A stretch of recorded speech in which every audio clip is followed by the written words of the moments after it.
Hoy es jueves 25 de mayo de 2023. Nos encontramos nuevamente aquí con ustedes en esta eh, sesión virtual de la Fundación Excelencia, Liderazgo y Transformación, a la que hemos denominado la reconstrucción de la memoria histórica aún no contada del conflicto armado en Colombia. Y es tan complejo este suceso que hoy llegamos a la emisión 337, reconstruyendo episodios críticos, dramáticos, tristes, pero muy reales de lo que ha sido la acción terrorista de las FARC contra la institucionalidad en Colombia. Y para el caso hemos tomado un ataque terrorista que perpetraron las FARC en el año 2000, el mes de marzo, contra las instalaciones de la Cuarta Brigada y con extensión a unas empresas de seguridad privada ubicadas muy cerca de estas instalaciones. Pero no miraremos solamente eso, sino también el contexto de tres acciones criminales cometidas por las FARC, dos con carros bomba y uno con estos explosivos arrojados desde vehículos contra esas instalaciones. Medellín, una ciudad de un gran valor económico, cultural, social, político y en contexto del desarrollo nacional, fue blanco durante 3 años seguidos de múltiples acciones terroristas. Y la explicación quizás esté en la evolución de las milicias que hubo allá en ese sector durante la época de los 90 y comienzos del siglo XXI, que trataremos de contextualizar para que nos quede una idea general de lo que ocurría. Adelante, mi coronel. Desde el comienzo de la década de los 60, el Partido Comunista se asentaron en diferentes regiones de Colombia, desatando una barbarie que acumula miles de acciones criminales contra los colombianos, violencia que infortunadamente persiste 60 años después mediante la cuenta de acciones criminales, porque se han tipificado varias oleadas de criminalidad comunista sobrejustificada, siempre justificada con mentiras por sus gestores y en los últimos años enfatizadas en zonas urbanas del país.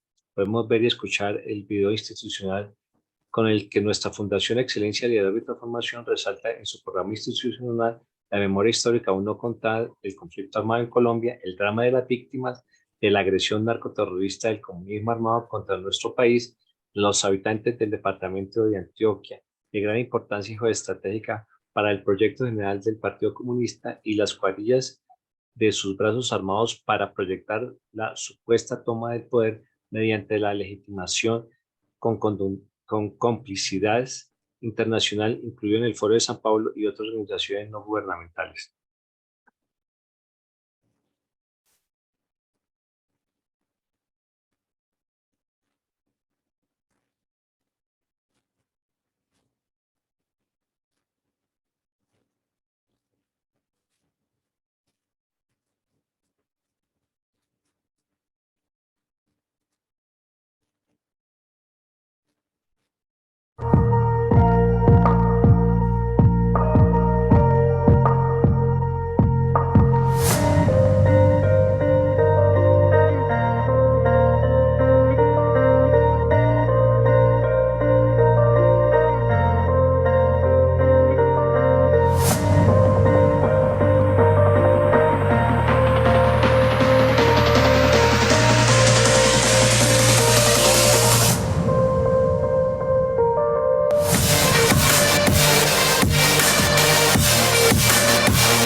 Mi coronel, ¿cuáles son las características geopolíticas y geoestratégicas más visibles del municipio de Medellín, capital del rico y hermoso departamento de Antioquia, que durante varias décadas fue asediado por el narcoterrorismo comunista de las FARC? Bueno, mi coronel, pues hablar de Medellín, eso es hablar de Colombia y su grandeza. Aquí tengo un problema, se me está complicando la presentación de esto, no sé por qué. Está dificultando. Vamos a cerrarlo otra vez todo porque no sé qué pasa. Se está complicando la presentación de las ayudas. No están pasando. No. Bueno, pero vamos hablando. Medellín, pues es la capital del departamento de Antioquia, una ciudad enclavada sobre la cordillera central y con una amplia prospección y un historial largo del desarrollo del país. Infortunadamente, desde el inicio de la violencia comunista contra Colombia, la capital de Antioquia ha sido blanco de muchas acciones criminales por parte de diferentes grupos terroristas que la han convertido en el blanco predilecto de estas acciones criminales. Y en su contexto, pues la ciudad de Medellín es la segunda ciudad del país, está ubicada, no sé si están viendo la ayuda porque me está dando brega aquí, esto no sé qué pasa, pero vamos a ver si ahora sí. ¿Se está viendo la ayuda? Sí, señor, adelante. Bueno, entonces esperemos que se haya corregido el error. Entonces decíamos, el departamento de Antioquia está ubicado prácticamente sobre la cordillera central y al occidente del río Cauca está la ciudad de Medellín. Este departamento está ubicado en la esquina noroccidental más importante del país y prácticamente une al Mar Caribe con Cundinamarca, porque no es sino atravesar el departamento de Antioquia y está en Cundinamarca, de noroccidente a suroriente. La ciudad de Medellín está sobre lo que se llama el Valle de Aburrá, que es bañado por el río Medellín fundamentalmente y otros cursos de agua. En su contexto, la ciudad de Medellín la vemos dentro del departamento de Antioquia con un área metropolitana que es extensa y dentro de esa área metropolitana está la ciudad de Medellín. Y ya viendo un mapa específico de la ciudad de Medellín, tiene un parecido como al mapa de Cundinamarca o al mapa de Bolivia. Tiene esa misma apariencia, sobre todo por el límite occidental que le da una línea recta y lo mismo al noroccidente. Y en el centro está lo que es la zona urbanizada y a los lados la zona rural que es montañosa, por eso se le llama la capital de la montaña, para tener una idea concreta. Y aquí vemos algo muy importante que son las comunas que tiene Medellín y la importancia del río Medellín por medio de la ciudad. Son comunas que tienen toda una historia y que unas, infortunadamente, tienen un desarrollo socioeconómico más amplio que otras, pero que en contexto hacen de la ciudad un municipio muy agradable, con un clima envidiable y con una pujanza que es ejemplar no solo en Colombia, sino en Latinoamérica. Desafortunadamente, como lo decíamos, la violencia de diferentes actores es la que ha llevado a que ocurran hechos como los que vamos a analizar hoy. Adelante, mi coronel. Coronel.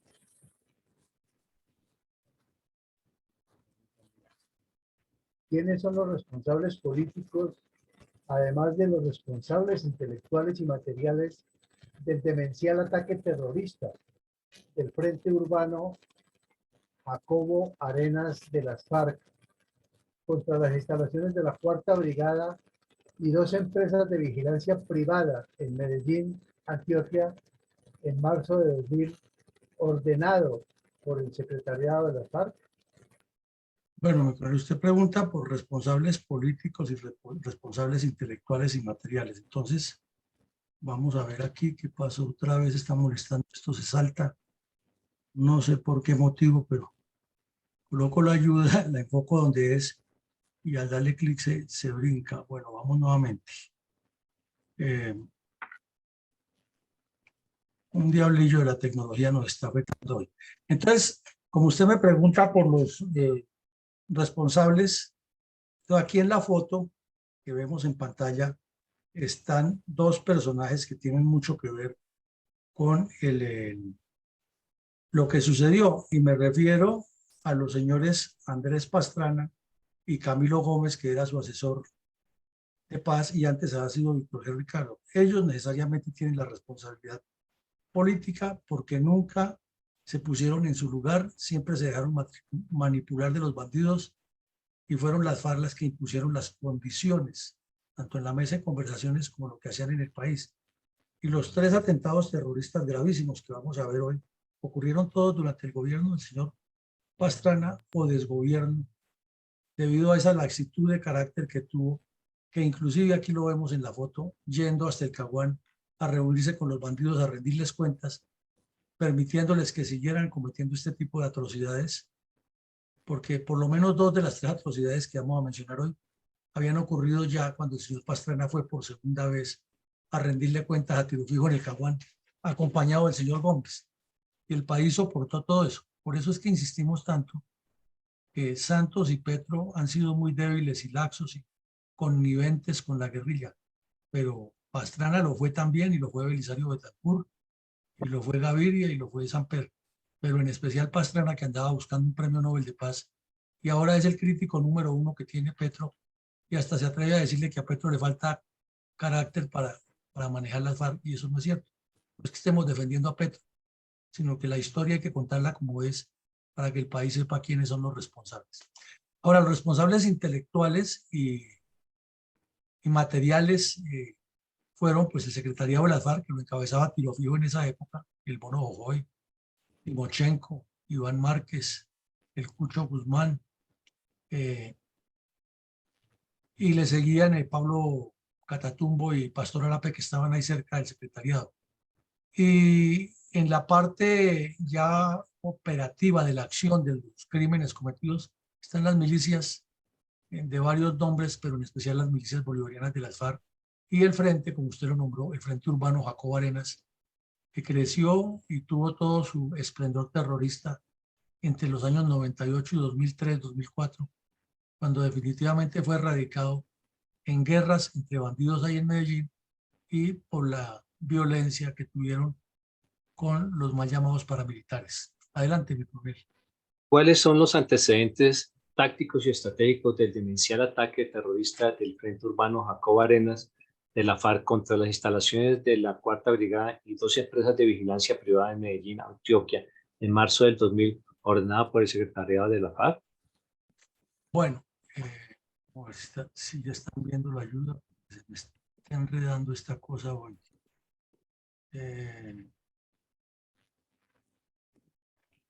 Entonces tenemos aquí que como antecedentes.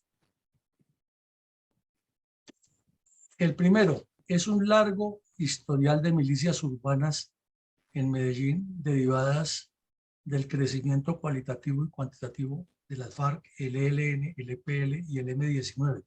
Ya veremos un breve resumen de ellas más adelante, pero digamos en síntesis que hubo un largo historial de milicias y de grupos terroristas urbanos desde la década del 80, finales del 70 en adelante en Medellín, y que eso al reconstruir la historia poco se nombra. En segunda medida, estamos hablando de que ha comenzado esa farsa y ese show en Caguán, del cual ya referimos algo, desde el año 98, antes de tomar posesión de la presidencia, el señor Pastrana, ansioso de un premio Nobel de Paz, fue al Caguán a arrodillarse ante los bandidos y dándole anuncios populacheros al país, y luego sometiéndose a la humillación de que Tiro Fijo lo dejara plantado, y luego soportando tantas atrocidades y tropelías que cometieron las FARC, inclusive dos de los tres atentados terroristas en Medellín más conocidos o más resaltantes, y otros que ocurrieron en otras ciudades y poblados en los cuales las FARC imponían lo que les daba la gana, asesinaban de a 30, 40 soldados en Urabá, sector de La Llorona, secuestraban a las personas y las llevaban al Caguán, y se veía por televisión a los familiares de las víctimas yendo a suplicarle a tiro fijo que lo soltaran, y Pastrana miraba para otro lado, viajaba de país en país buscando un premio Nobel de paz, y decía siempre lo mismo, que era que él le había cumplido la palabra a las FARC, pero que era que Manuel Marulanda no le cumplía la palabra. Hubo una cantidad de ataques terroristas urbanos, en la medida que otros sabios decían que ya la guerra había pasado a la guerra de movimientos y de posiciones, cuando eso no es cierto. Y las FARC matizaban eso con acciones criminales en los cuales el Tornillo Lozada y la holandesa Tania Niemeyer jugaron un papel preponderante, porque por lo menos en la capital de la República no pasaba una noche en que no hubiera algún petardo o algún asesinato o alguna acción criminal por parte de las FARC. Y así mismo era en Medellín, Cali, Bucaramanga, principales ciudades del país, todas afectadas por actos terroristas. De igual manera, comenzaron a activar carros bomba en diferentes ciudades. Ayer veíamos uno en Puerto Asís, pero hubo en Pitalito, hubo en Fusagasugá, hubo en burros bomba en la costa, bicicletas bomba también en distintas ciudades. Es decir, se multiplicó, y aquí hemos retomado varias veces diferentes episodios de acciones criminales. Y también se vio ya el uso de comandos urbanos, como el secuestro en Neiva, el secuestro de el avión de Aires, otro secuestro de otro avión que iba para Florencia y un terrorista lo desvió hasta San Vicente del Caguán, el secuestro y el asesinato de los indigenistas, todas acciones terroristas diferentes a las que tradicionalmente ha hecho la FARC, además de que parecía que estaban de acuerdo con el ELN a ver cuál de los dos derribaba más torres de energía o puentes. Y aquí también vimos ya el caso, que el embalse de el embalse de San Rafael, sí, entre San Rafael y San Carlos derribaron el puente, y al derribar ese puente, en ese momento cruzaba una ambulancia con unas personas que iban de urgencia para el hospital y murieron todas, y eso no les importó a las FARC, y el señor Pastrana siguió arrodillado ante ellos allí en el Caguán. O sea, la oleada de terroristas fue grande, cuantificarla, analizarla caso por caso, nos daría una enciclopedia completa. Hubo una secuencia de ataques terroristas, ya lo dijimos, 3 principales, de los cuales hablaremos hoy, contra Medellín, contra sus habitantes, pero hubo otros: pistoleos, robos de armamento, secuestros, extorsiones, y eso fue llenando la copa de los antioqueños y del país en general, porque se estaba cediendo en todo lo que imponían los bandidos de las FARC. También se volvió famoso ese triángulo de narcotráfico, delincuencia común y guerrilla. No es que los bandidos no sean delincuentes comunes, porque realmente lo son estos bandidos de las FARC, pero las bandas criminales organizadas que hay en las ciudades. Entonces ya se refinaron al punto de que los secuestrados o eran tomados violentamente como rehenes por parte de algún grupo delincuencial normal, y luego lo negociaban con las FARC, o viceversa. Las FARC lo secuestraban y luego se lo vendían a los delincuentes para que ellos negociaran la liberación. Y otro tipo de acciones ya más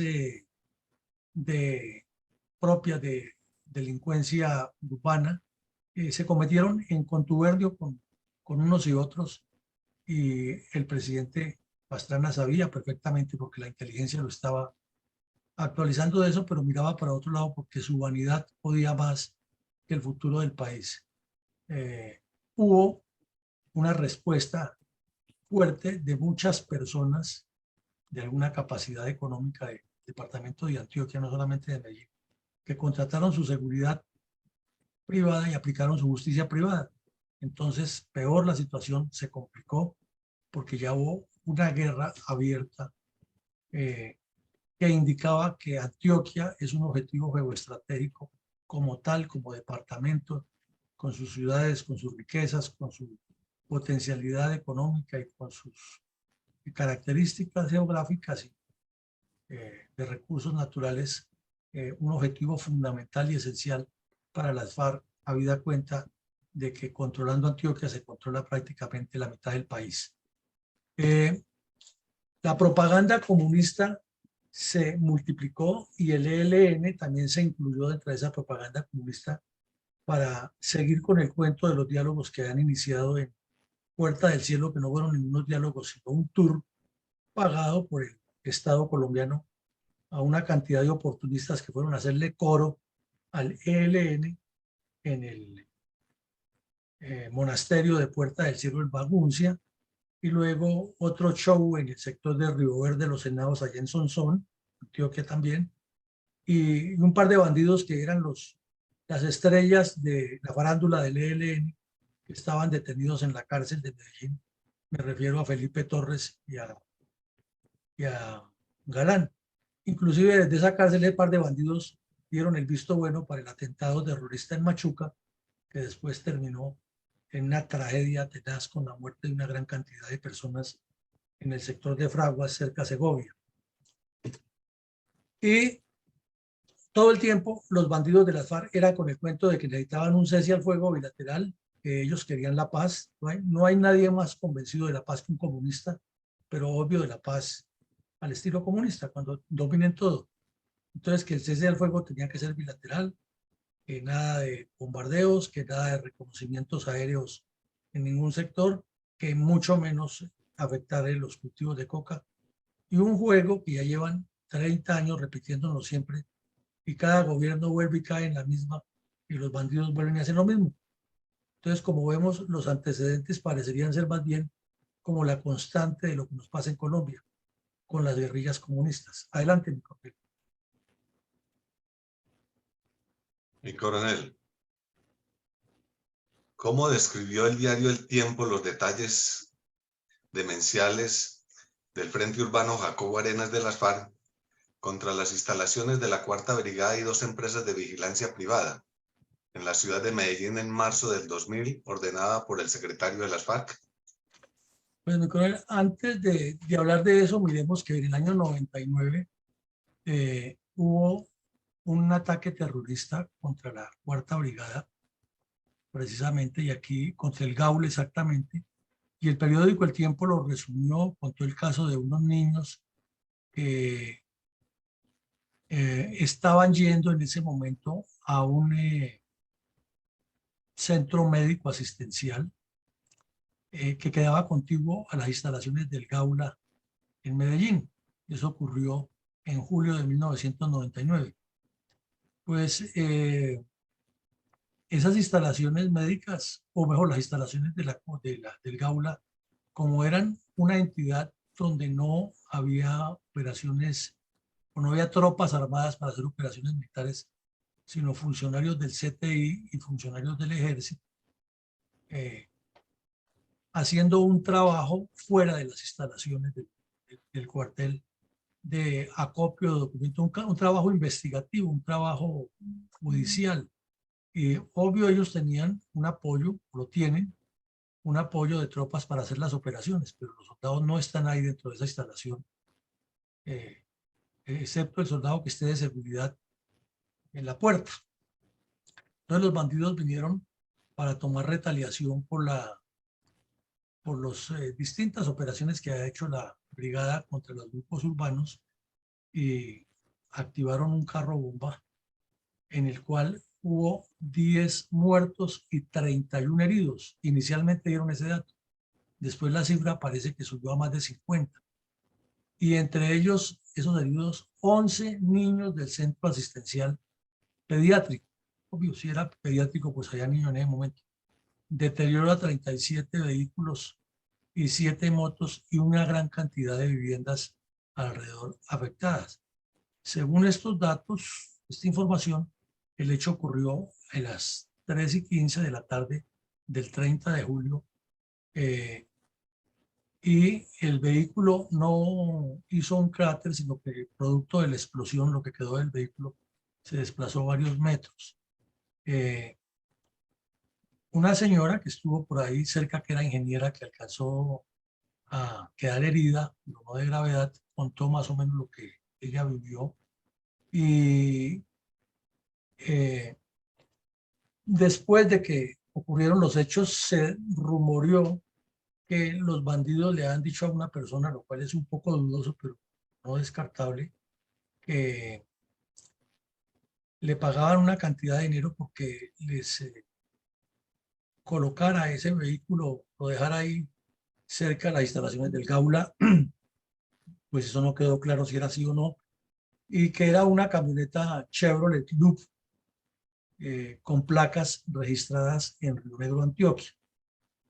Lo usual en estos casos es que los vehículos se han robado. Haciendo un paréntesis, cuando ocurrió algo similar en la escuela de policía aquí en Bogotá, con extrañeza se notó que el ELN había comprado ese carro para sus actividades criminales y que finalmente lo utilizó como carro bomba, pero eso son casos excepcionales. Lo usual es que sean vehículos robados o comprados a esas bandas delincuenciales que hemos mencionado, lo roban ellos, se lo venden a las FARC, le cambian de placas, o inclusive hasta le regraban el motor y hacen un poco de trapisondas para utilizarlos. Pero bueno, en grandes rasgos eso es lo que ocurrió, una explosión que dejó 10 muertos y 31 heridos inicialmente, luego subió a 50 la cifra, y 11 entre ellos niños. Entonces ese es como el episodio que llama la atención. Adelante, mi coronel. ¿Cómo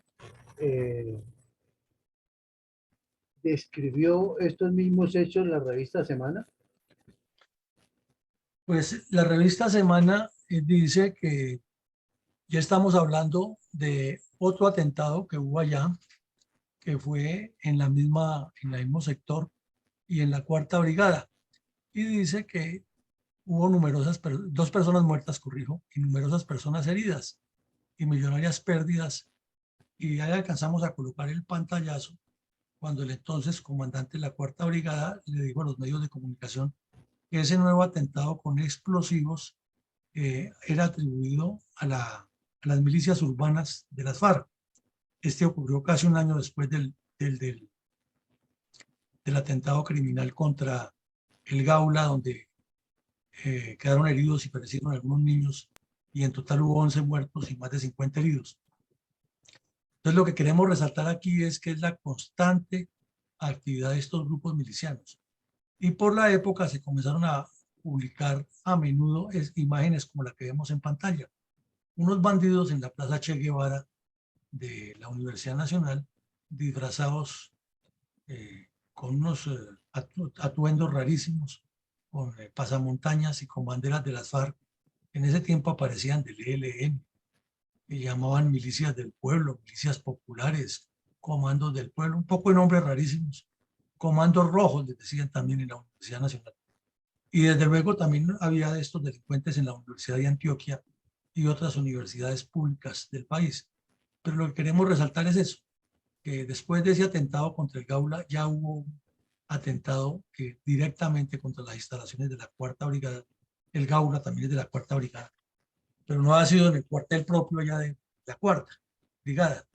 Y que fueron las FARC, y que tanto el comandante de la Cuarta Brigada como el general Tapias, que era el comandante general, se indicaron directamente a las milicias urbanas de las FARC este hecho. Adelante, mi coronel. ¿Cómo reconstruyó el portal electrónico Resistencia Civil Democrático los dantescos hechos relacionados con el demencial ataque terrorista del Frente Urbano Jacobo Arenas de la FARC contra instalaciones de la Cuarta Brigada y dos empresas de vigilancia privada en Medellín, Antioquia, en marzo del 2000, ordenada por el secretariado de la FARC? Pues ahí están las fotos. Este portal ha sido muy activo en la reconstrucción de los hechos, y lo que vemos en pantalla es muy diciente, ¿no? Fotos de cómo quedaron instalaciones destruidas, fotos de los cilindros, el trabajo de remoción de los escombros y los nombres: asesinados un señor de nombre Jaime Castaño y una señora de nombre Diana María Parra, y una lista de heridos, de algunos de los heridos que hubo allí. Y las cifras pues no son exactas, ese es el problema, que finalmente en tanto que publican los medios no se concreta, pero las fotos y el recuento que hace este portal nos indica la gravedad del asunto. Y es que queremos resaltar algo. la Cuarta Brigada o Medellín no fue la única ciudad que sufrió eso. En Cali hicieron exactamente lo mismo contra las instalaciones de la Tercera Brigada y el Batallón Pichincha.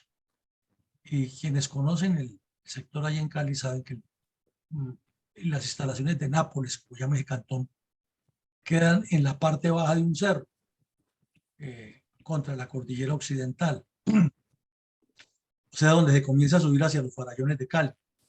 Y esa vez que lanzaron los cilindros contra la Tercera Brigada en Cali, no solo que lanzaron los cilindros, sino que emplazaron una ametralladora en la parte alta del cerro y desde allá dispararon contra las personas que se estaban moviendo, en especial al sector de las casas fiscales, donde había pues señoras, niños y personas civiles que viven dentro de ese cantón militar.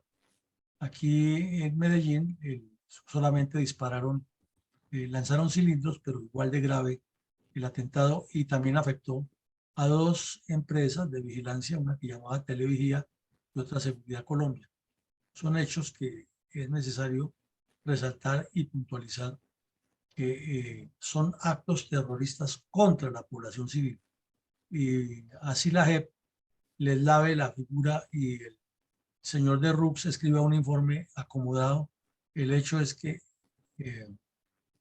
esto sucedió, que está documentado y que hay que reconstruirlo periódicamente para que no se nos olvide la calidad de bandidos que son las FARC y sus dirigentes comunistas. Adelante, mi coronel.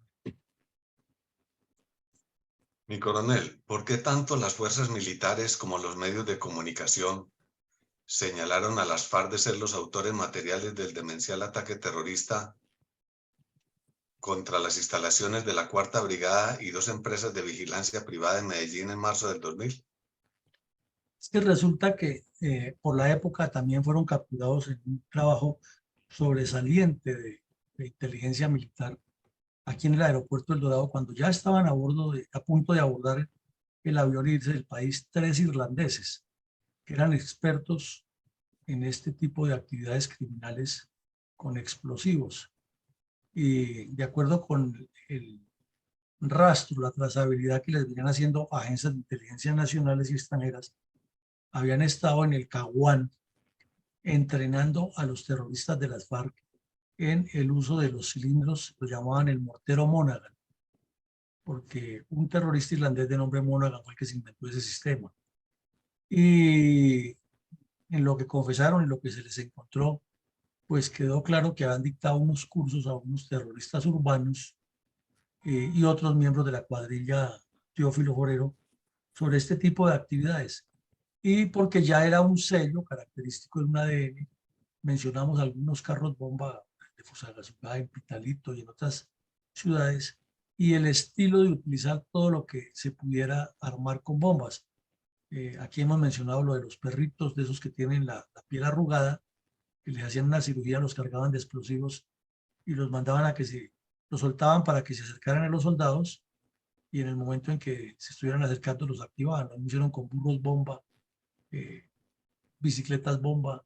En Cali, por ejemplo, utilizaron a un indigente que tenía un caballito, una zorra de esas que llaman, y recogía cartón y le dijeron que si llevaba un costal de un lado a otro, le pagaban un dinero, y el señor pues por ganarse, iba con un niño de 7 años que era el hijo, por ganarse los 2.000 pesos que le ofrecían, subió la carga y cuando iba pasando frente al cuartel de policía lo estalló.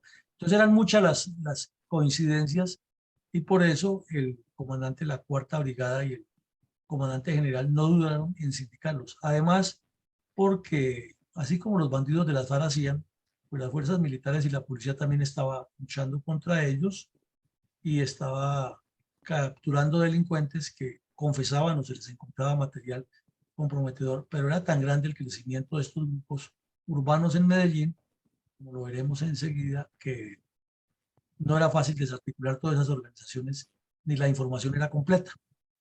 Esas son las razones por las cuales se sindicó directamente a las FARC.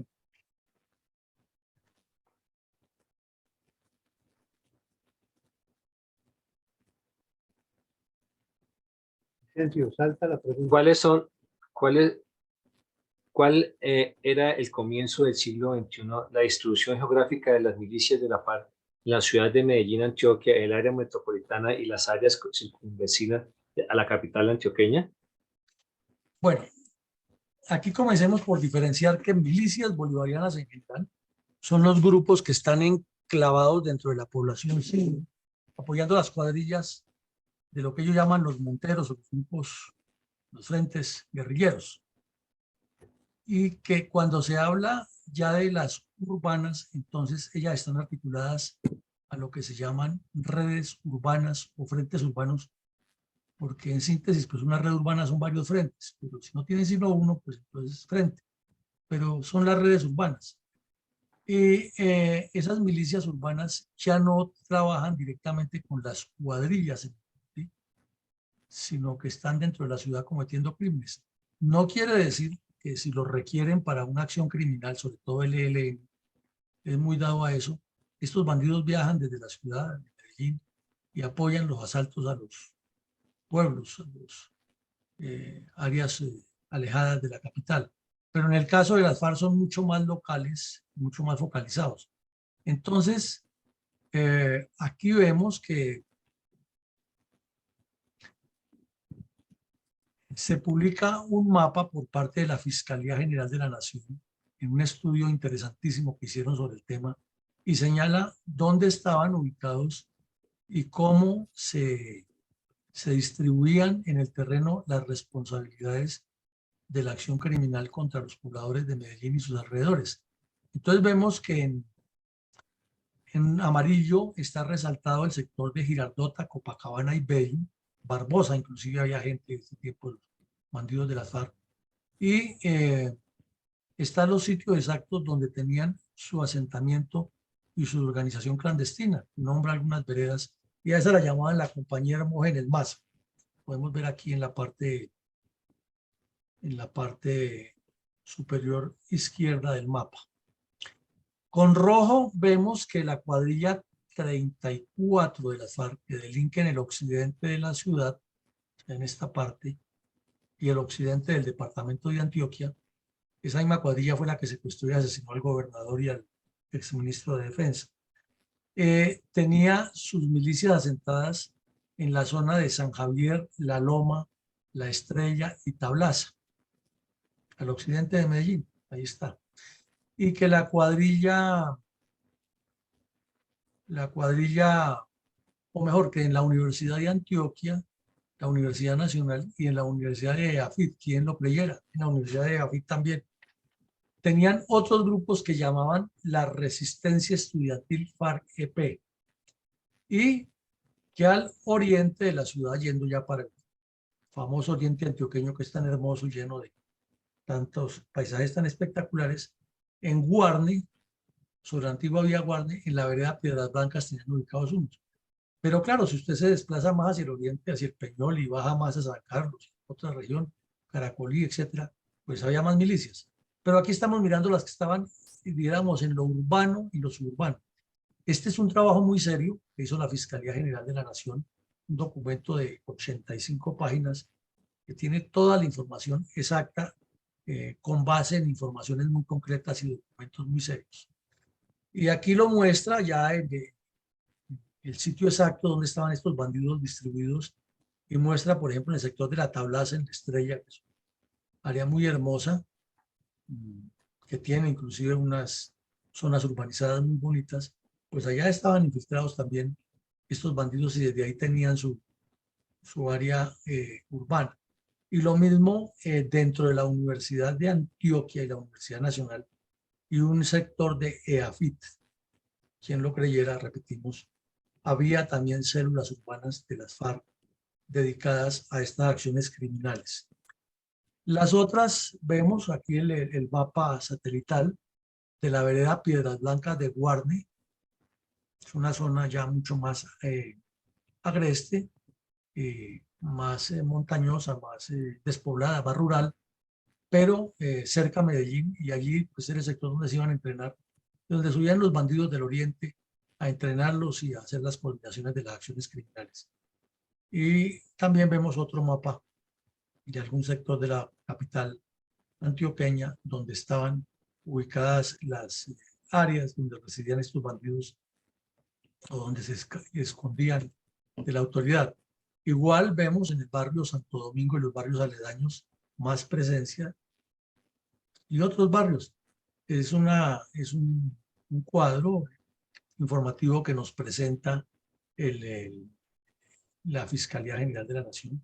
Aquí se enfoca, de acuerdo con las investigaciones que ellos hicieron, le colocan la banderita y colocan un mapa específico de la Comuna 13 en los barrios San Javier, Independencia, San Javier La Loma, Antonio Nariño y San Pedro, específicamente ya con datos concretos de dónde estaban ubicados estos delincuentes urbanos de las FARC o dónde estuvieron ubicados. Y explican también a la izquierda y lo resaltan con amarillo, así está en el informe, sobre la quebrada de la Iguaná. Pues quienes tuvimos alguna vez que ver con operaciones militares en el sector o en el departamento de Antioquia, a menudo se capturaba un delincuente, un terrorista de las FARC o el ELN, en áreas urbanas, rurales, Cocorná, San Carlos, San Luis, y siempre en la entrevista resultaba que tenía algún contacto en el barrio de la Iguaná, lo mismo que Barrio Triste. Y aquí muestra cómo en ese sector se organizaban todos estos tipos de acciones criminales e inclusive después en la investigación ya posterior a la explosión del carro bomba en la sede del Gaula donde asesinaron los niños que iban a la atención médica en una clínica cercana al Gaula, quedó determinado que el carro bomba había sido armado en el sector de la Iguaná. Entonces, como vemos, es un informe muy serio de Fiscalía y nos indica toda una evolución, porque detrás de esto lo que hay es una historia completa que la veremos en otro episodio, de cómo cuando el M-19 se rinde, se entrega ante el gobierno nacional, quedan los remanentes de ese grupo que comienzan a delinquir y el ELN y las FARC tratan de ideologizarlos para que mantengan la filosofía comunista, que sigan cometiendo crímenes y actos delictivos como los que venían haciendo, pero en nombre de una ideología y rindiéndole cuenta a las FARC. Y se parten, se dividen y nacen los comandos armados del pueblo, el movimiento popular, las milicias populares y otros nombres que eso hay que hacerle toda una descripción completa. Y al final las FARC terminan cooptando a unos y el ELN es el que más pelecha de eso y deja sus estructuras que hasta el momento se conservan en Medellín. Puede que no con los mismos que las fundaron y que siguen en ese proceso. La operación Orión eliminó a muchos delincuentes de estos, pero no acabó el problema. Y ahí siguen, especialmente el ELN y ahora con las supuestas disidencias de las FARC. Además de la guerra que tuvieron con las autodefensas, fue un proceso de exterminio mutuo y otros grupos y combos y bandas. Es que la situación en Medellín ha sido complicada, compleja, y paralelamente con lo que estamos mencionando, el señor Pablo Escobar también tenía sus grupos delincuenciales. Entonces, en esas zonas, en algunas de las zonas que mencionamos, todavía pervive el problema, no igual que en esa época, pero pervive, y es un tema bastante complejo. Adelante, mi coronel.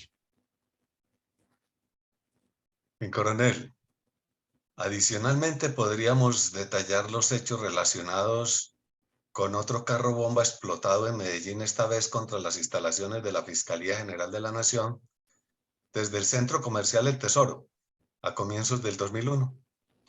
Sí, claro, mi coronel, ya el señor Pastrana se había arrodillado tanto que las FARC le llevaban el ritmo y le ponían el hecho siempre sobre la mesa, pero siguen exigiendo que hay que negociar en el Caguán. Y el afán de un premio Nobel superaba el daño que estaba sufriendo Colombia y el drama que vivían los antioqueños con esta desmedida acción terrorista. Ese caso ya lo vimos aquí, lo vimos hace unos meses, que fue el ataque terrorista contra la Fiscalía, que también dejó 3 muertos y por lo menos 50 heridos.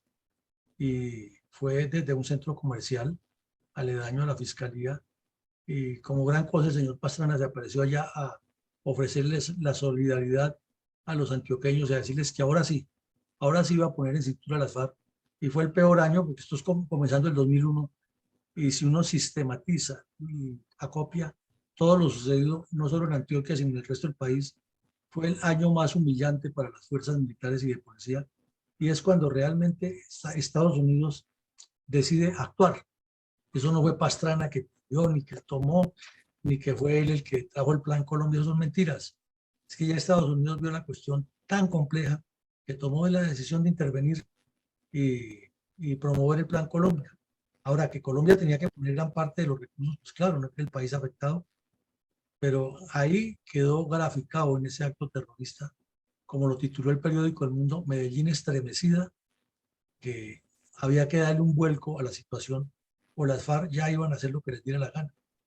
Fue el tercer acto terrorista, ya lo habíamos estudiado aquí, pero se une al del Gaula y al de la Cuarta Brigada, y con todo ese antecedente que tenemos de milicias urbanas, indica que esta gente iba y va en serio en su propósito de volver a Colombia comunista. Adelante, Pitornel. ¿Cómo resalta nuestra fundación el drama de la niñez víctima de la violencia comunista de las FARC, en este caso con 3 atentados terroristas seguidos en Medellín, Antioquia, en los cuales hubo varios menores de edad muertos, heridos o que quedaron huérfanos?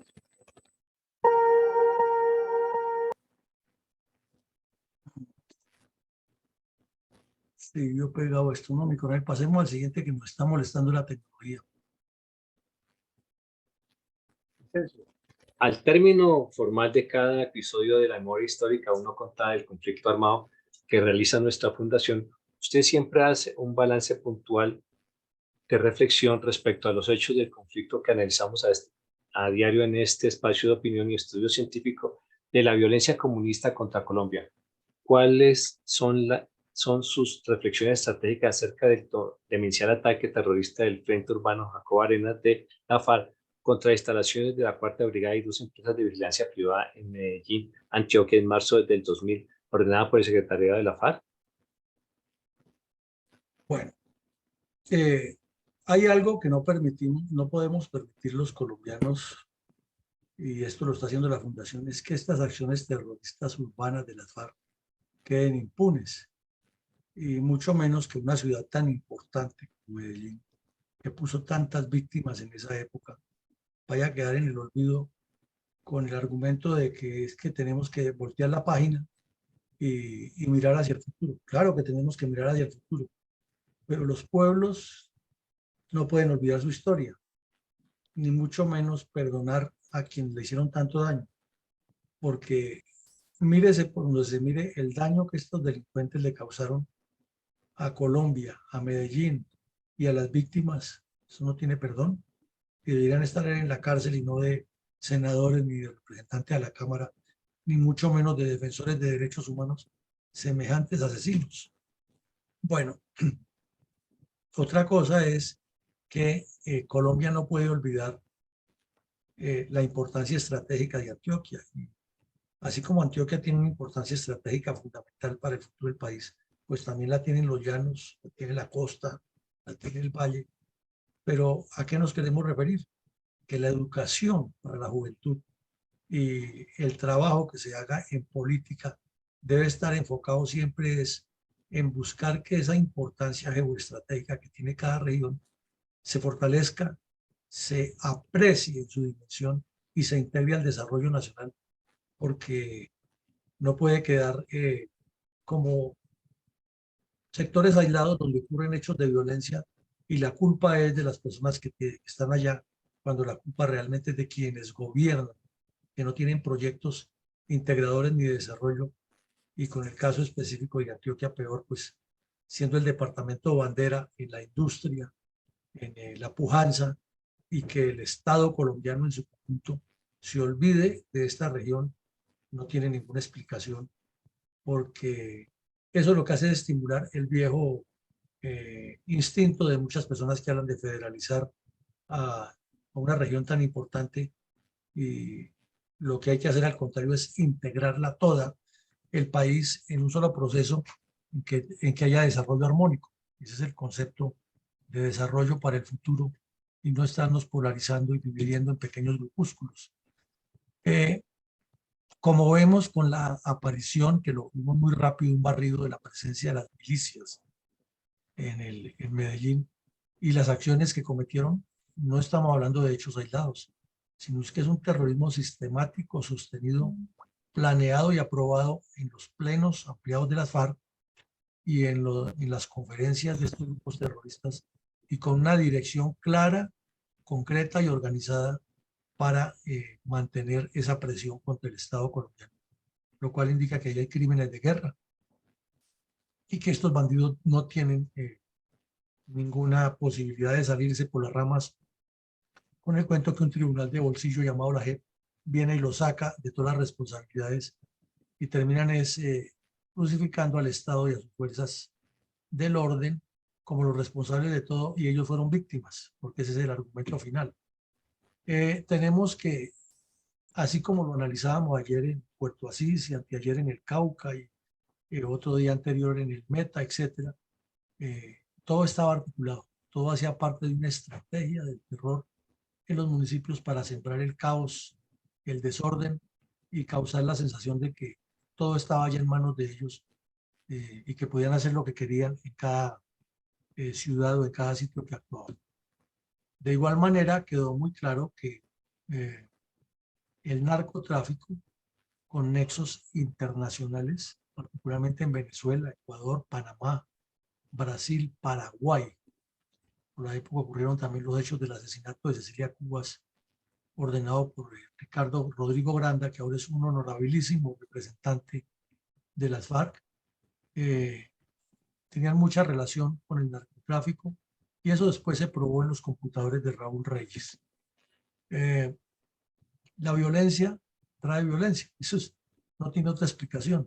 Entonces, por eso, por esa acción tan persistente de las FARC en Medellín o contra Medellín, se produjo lo que ya mencionamos de la aparición de las autodefensas unidas de Colombia en la ciudad y la multiplicación de la violencia. La estratagema de paz y diálogo permanente, violencia constante, terrorismo sistemático, lo acabamos de decir, estrategia clara contra determinados municipios para aflojar la resistencia del Estado colombiano, financiados por el narcotráfico, nexos internacionales que les hacen propaganda y les ayudan a legitimarse. Y aquí adentro del país todo el tiempo, tanto las FARC como sus cómplices, hablando de lo que necesita es paz y diálogo. Paz que no les digan nada y les perdonen todo lo que hicieron, y diálogo que les estén reconociendo siempre lo que ellos quieren a favor de su proyecto comunista y no a favor de Colombia. Entonces ahí cerramos viendo esto para darle la palabra a mi coronel González, nuevamente resaltando que el señor Andrés Pastrana y su comisionado de paz, tanto Camilo Gómez como Víctor G. Ricardo, tienen una gran responsabilidad por haberse dejado manipular, manosear y utilizar en esa mesa de conversaciones que no tuvo nada distinto a la de La Habana y nos parece inclusive que fueron más doblegados que los de La Habana, y eso es mucho decir. Adelante, mi coronel González. Gracias, mi coronel. La nota de hoy se titula Terrorismo en las comunas. Como parte de la cultura mafiosa en la ciudad de Medellín, se generó el fenómeno sicarial para el ajuste de cuentas como un oficio personal y luego como un negocio profesional. Fue creciendo y se organizaron grupos con estructuras jerarquizadas. El contubernio de mafias y sicarios llegó al máximo hasta cuando el gobierno reaccionó y comenzó a combatir los narcóticos con determinación. Con la decadencia de los clanes mafiosos, el sicariato al servicio del narcotráfico también fue menguando, dejando a sus integrantes sin fuentes de ingreso. Para sobrevivir, los desempleados y sin capacidad de otro desempeño recurrieron al dominio del mercado interno de los narcóticos en el área urbana, lo cual condujo a la sectorización del mercado, creando las fronteras invisibles y el enfrentamiento armado por la disputa territorial de la clientela por cada uno de esos grupos. Como la adicción y la demanda aumentaba, como paliativo a las faltas de fuentes de empleo, las cantidades de dinero ilegal que circularon llegó a ser impensable. Economía que atrajo a los grupos insurgentes, quienes lo vieron como una opción no solo de ingresos por medio de la extorsión, sino también un terreno propicio de adoctrinamiento político en las ideologías marxistas y socialistas. Combinaron el mercado de los narcóticos con lucha de clases y el combate de la ideología capitalista, que son los fundamentos del comunismo, usando el terrorismo armado. Eso fue inicialmente, porque después estos grupos cayeron en el vulgar delito extorsivo empleando todo tipo de amenazas, incluso a los asesinatos de quienes no se sometieron a sus demandas económicas ni les pagaban la vacuna. Pero por otra parte, y en forma simultánea, estaban creciendo en el sector rural los grupos de autodefensas, con el fin de protegerse del atropello de los grupos terroristas. Igualmente, adoctrinados estos grupos por los ideólogos del Partido Comunista y los promotores de la teología de la liberación, los mismos que pululan en las cátedras humanísticas de las universidades. Las autodefensas, en su guerra contra la guerrilla, combatían las fuentes de financiación de los subversivos, y una de ellas era el microtráfico en la ciudad. Entonces los habitantes de los barrios con graves problemas de convivencia acudieron a las autodefensas rurales para que también les prestaran ayuda de solución, ya que el gobierno local del área metropolitana no entendía su situación y su grave problema de seguridad urbana. Entonces las autodefensas llegaron con un esquema de organización ya paramilitar, algo más sofisticado, para combatir a los grupos guerrilleros insurgentes del terrorismo comunista que asolaba la vida en las comunas. El enfrentamiento se recrudeció entre los grupos extorsionistas que había en la ciudad contra los paramilitares recién llegados. Eso generó que hubiese una balacera constante de día y de noche entre casas, calles, barrios y comunas. Mientras tanto, los pocos diestros y siempre novatos políticos gobernantes no sabían cómo actuar, porque el temor de cómo emplear la fuerza legítima del Estado los cohibía, y por lo cual no dejaban actuar a las Fuerzas Armadas, o como mínimo no se definían su posición al respecto del problema, porque también temían perder su prestigio político y el respaldo de sus simpatizantes votantes, que para ellos era más importante que lo fundamental. Preferían ingenuamente que las organizaciones con influencia social, como los líderes comunitarios, los políticos locales o la iglesia, lograran dominar ese fenómeno de odios indetenibles por medio de un simple adoctrinamiento. Los habitantes ya desesperados suplicaron a los desconcertados líderes gobernantes una acción de fuerza, así fuese también traumática pero inevitable. De todas maneras, era lo menos peor. No tuvieron entonces los políticos más opción que cambiar de criterio sobre el empleo de las Fuerzas Armadas, especialmente el alcalde de la ciudad. Y aún a riesgo de echar a perder su deseo de ser gobernante paternalista y su prestigio personal. Entonces se hicieron varias operaciones en las cuales se combatieron tanto los grupos sicariales, los expendedores de drogas y sus enemigos los paramilitares. Cuento con programas de promoción social del gobierno local que por fin se atrevió a ir a esas comunas a atender sus necesidades públicas. Y el nivel de violencia comenzó a disminuir, lo cual facilitó un mínimo nivel de convivencia que dejaron ver el gran valor de la buena convivencia, aunque eran apenas someros resultados. Pero esa chispa inicial fue creciendo hasta llegar a una mejor calidad de vida, al menos de tranquilidad, con esperanza de un mejor futuro, que ya les ha traído bastante paz, al menos lejos de los tiempos de cuando el negocio personal solo era el de vivir como sicarios contratados por las mafias de narcotráfico. Muchas gracias, mi coronel. Muchas gracias, Nicolás. Muy amable, muy puntual y muy claro ese resumen que usted hace, ese análisis que hace de cómo se evolucionó y cuáles son las aristas de fondo que nos llevan a armar ese poliedro de problemas complejos que hay en la ciudad de Medellín, que infortunadamente, pues, quienes la hemos conocido, le guardamos mucho aprecio a esa región, que tiene un valor incalculable. Adelante, mi coronel Alarcón. Mi coronel, ha llegado un solo aporte de Eduardo Patiño que dice: gracias a la seguridad democrática se frustraron muchos atentados terroristas en las áreas urbanas. Por eso es importante restaurar la red de informantes. El aporte personal dice lo siguiente: las acciones terroristas expuestas en el día de hoy en nuestro programa tienen un complicado historial que para nuestra memoria debe ser conocido, consultado y dado a conocer a unas juventudes que no la vivieron y que aparentan, por esto, desconocimiento, ser la solución a las adversidades que los jóvenes viven hoy.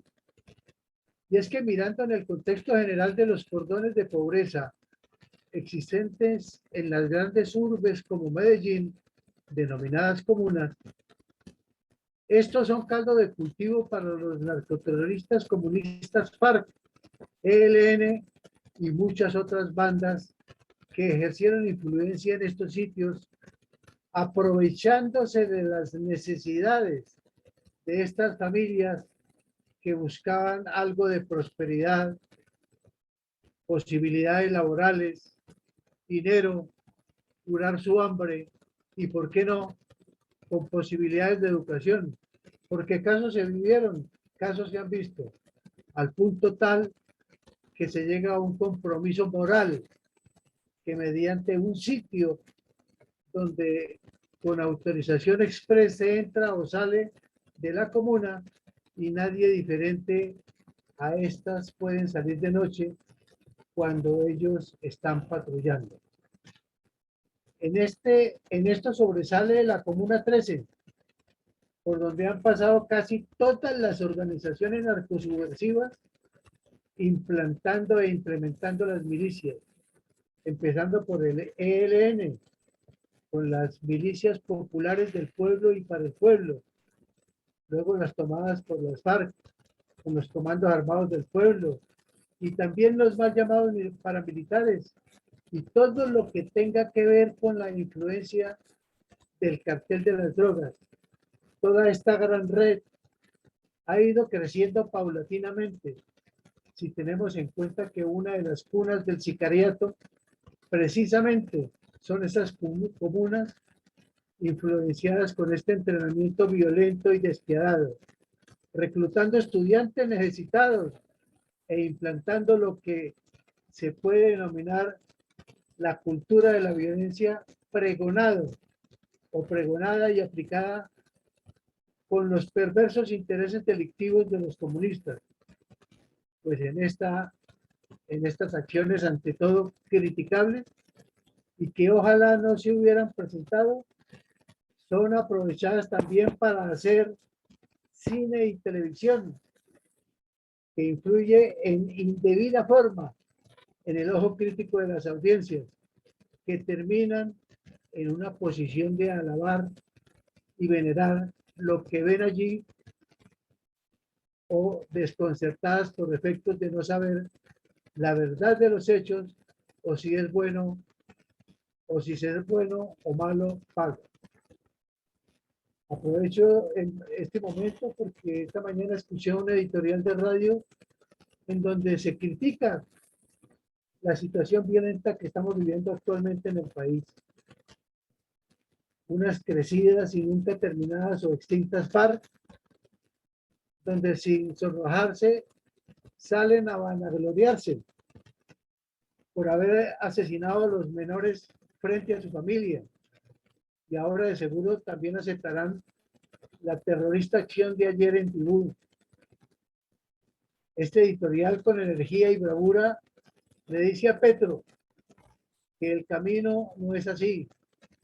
No hay que ceder a la delincuencia, no hay que darles trato especial, no hay que tenerles misivas sumisas como la del comisionado de paz, no decorar sus acciones con serpentinas políticas o decirles o tildarlos de que son actores de la prosperidad.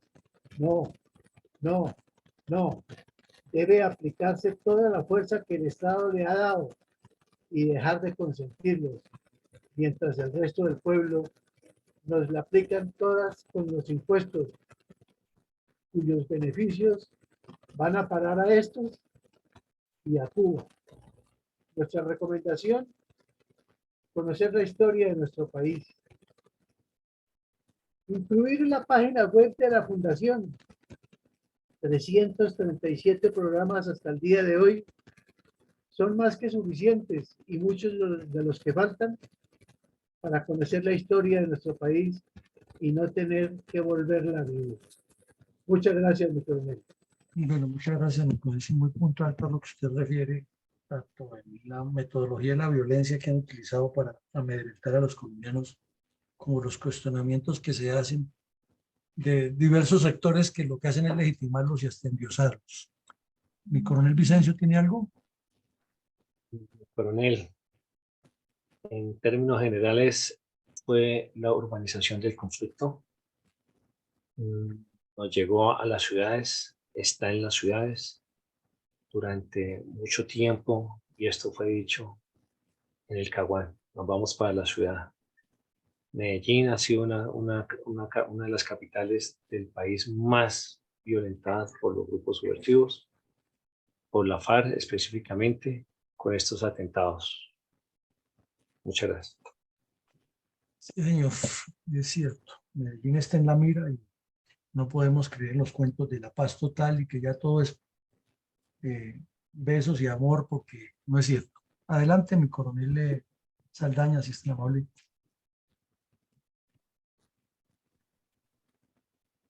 ¿Se cayó? No, mi coronel Saldaña está ahí. No sé si nos escucha. Mi coronel Saldaña. Ya. Buenos días, mi coronel Villamarín, mi coronel Iván González, mi coronel Eugenio, mi coronel Vicencio y nuestro amigo el arquitecto Patiño. Una panorámica.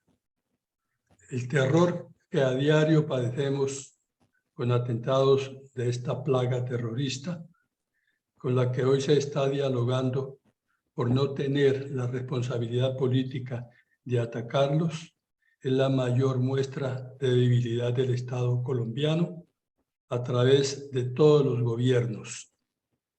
Cuando ha habido voluntad política de combatirlos militarmente, han sido diezmados. Haciendo un parangón con la expresión lanzada por el geopolítico Karl Haushofer, cuando el genocidio de 6 millones de judíos en la hecatombe de la Segunda Guerra Mundial, buscando la hegemonía aria, frase, la inevitable guerra. Guardadas diferencias de tiempo, modo, lugar y fines, no hay duda que si queremos la paz, debemos enfrentar una inevitable guerra contra quienes ataquen a la población civil. Los diálogos no han conducido a nada. Pero en nuestro país ha habido una retórica sórdida, tildando de guerreristas a quienes se oponen al flagelo de los procesos de paz, a sabiendas de que la guerra es la continuación de la política por otros medios. Lo dice Clausewitz y lo sustenta en su tratado de la guerra, es decir, cuando otros medios no han dado resultado para alcanzar la paz, hay que acudir a la guerra. Alumnos suyos de derecha y de izquierda, Douglas MacArthur, Mao Zedong, así lo entendieron y con la guerra vencieron. Pero es el Estado el que debe tener el imperio de la fuerza. Sin embargo, este país que llaman del Sagrado Corazón aún piensa que quienes deciden si hay guerra o hay diálogo son los grupos terroristas. Y más aún, este gobierno y el legislativo creen que esta opción del empleo de las armas deben tenerla las comunidades. Si seguimos esperando la paz y seguimos rezando y pidiéndole bondades a los grupos terroristas que por favor no nos maten para ver si se compadecen de este sufrido pueblo, como lo hemos hecho por más de 30 años, el país se va al abismo.